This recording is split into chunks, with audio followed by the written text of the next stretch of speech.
Hello बच्चों, कैसे हो आप सभी। तो आज अकबर बीरबल की कहानी में हम एक और नई कहानी पढ़ेंगे जिसका शीर्षक है 3 सवाल। महाराजा अकबर बीरबल की हाजिर जवाबी के बड़े कायल थे। उनकी इस बात से दरबार में अन्य मंत्री मन ही मन बहुत जलते थे।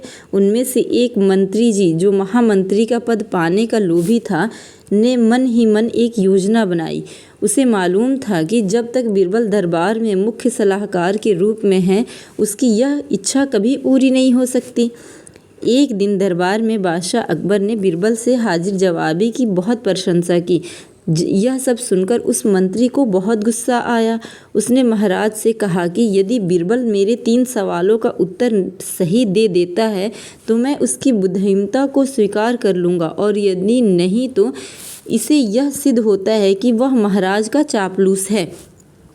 बादशाह अकबर को मालूम था कि बीरबल उसके सवालों का जवाब ज़रूर देगा, इसलिए उन्होंने उस मंत्री की बात स्वीकार कर ली। उस मंत्री के 3 सवाल थे। आकाश में कितने तारे हैं? धरती पर केंद्र कहाँ है? सारे संसार में कितने स्त्री और कितने पुरुष हैं? बादशाह अकबर ने फ़ौरन बीरबल से इन सवालों के जवाब देने के लिए कहा और शर्त रखी कि यदि वह इसका उत्तर नहीं जानता है तो मुख्य सलाहकार का पद छोड़ने के लिए तैयार रहे। बीरबल ने कहा, तो सुनिए महाराज। पहला सवाल। बीरबल ने दरबार में एक भेड़ मंगवाई और कहा, जितने बाल इस भेड़ के शरीर पर हैं, आकाश में उतने ही तारे हैं। मेरे दोस्त, गिनकर तसल्ली कर लो। बीरबल ने मंत्री की तरफ मुस्कुराते हुए कहा। दूसरा सवाल। बीरबल ने ज़मीन पर कुछ लकीरें खींची और कुछ हिसाब लगाया।